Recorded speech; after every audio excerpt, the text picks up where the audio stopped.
चैत्र मास के शुक्ल पक्ष की तृतीया जो नवरात्रों में आती है, उस दिन गणगौर का त्यौहार मनाया जाता है। राजस्थान का तो ये विशेष त्यौहार है।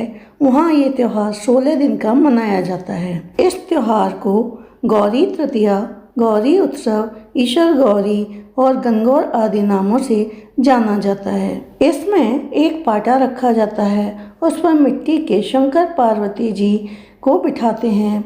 फिर नहाकर सुंदर वस्त्र धारण करके स्त्रियां 16 श्रृंगार करके पूजा करती हैं। रोली, कुमकुम, पुष्प, अक्षत, मेहंदी, धूप, दीप, नैवेद्य आदि से गणगौर माता की बड़ी श्रद्धा से पूजा की जाती है और कहानी सुनी जाती है। इसमें 16 गुना का बायना मनसा जाता है। उसमें श्रृंगार का सामान व रुपए रखकर सास को देते हैं। पूजा के बाद 16 गुना चढ़ाए जाते हैं। गणगौर माता से कुमकुम से सुहाग लेते हैं। एक बार भगवान शिव पार्वती के साथ भूलोक भ्रमण करने हेतु आए। उस दिन चैत्र शुक्ल तृतीया थी, तो पार्वती जी एक नदी पर स्नान करने गईं। वहाँ उन्होंने बालू के शिवलिंग बनाकर उनकी भक्तिभाव से पूजा की। यह पूजा उन्होंने एकांत में शिव जी से छिपकर की थी। फिर भी अंतर्यामी भगवान शिव ने उन्हें अटल सौभाग्य का वरदान दिया। जैसे ही गांव वालों को भगवान के आने की सूचना मिली, तो धनवान स्त्रियां श्रृंगार करने और तरह तरह के पकवान बनाने लगीं। उधर कुछ गरीब घर की महिलाएं जैसी थीं वैसी ही थाली में हल्दी, चावल, रोली और जल लेकर आ गईं और शिव पार्वती जी की भक्तिभाव से पूजा करने लगीं। माता पार्वती ने प्रसन्न होकर उनके ऊपर सुहाग रूपी हल्दी छिड़क दी। इस प्रकार माँ पार्वती से आशीर्वाद लेकर वो अपने घर लौट गईं। कुछ देर बाद अमीर घर की स्त्रियां भी सज धज कर 56 भोग लेकर पूजा करने आ गईं। तब भगवान पार्वती जी से कहने लगे, सारा सुहाग तो तुमने पहले ही बांट दिया, अब इन्हें क्या दोगी? पार्वती जी बोली, स्वामी आप चिंता न करें, उन्हें मैंने ऊपरी पदार्थों से निर्मित रस दिया है। इन्हें मैं रक्त सुहाग रस दूंगी, जिससे ये मेरी तरह ही सौभाग्यशाली बन जाएंगी। तब पार्वती जी ने अपने हाथ की कन्नी उंगली चीरकर उन पर रक्त छिड़क दिया और अखंड सौभाग्य का वर दिया। शिवजी ने प्रसन्न होकर वरदान दिया कि आज के दिन जो भी स्त्री मेरा पूजन और तुम्हारा व्रत करेंगी, अंत में मोक्ष को प्राप्त करेंगी। इस दिन सुहागन स्त्रियां अखंड सौभाग्य के लिए ये व्रत करती हैं, पूजा करती हैं और कुमारी कन्या अच्छा वर पाने के लिए ये पूजा करती हैं।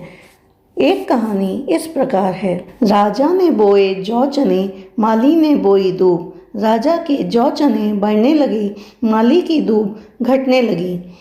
माली को लगा कि कुछ तो गड़बड़ है, तो उसने छिपकर अपने बाग की निगरानी शुरू कर दी।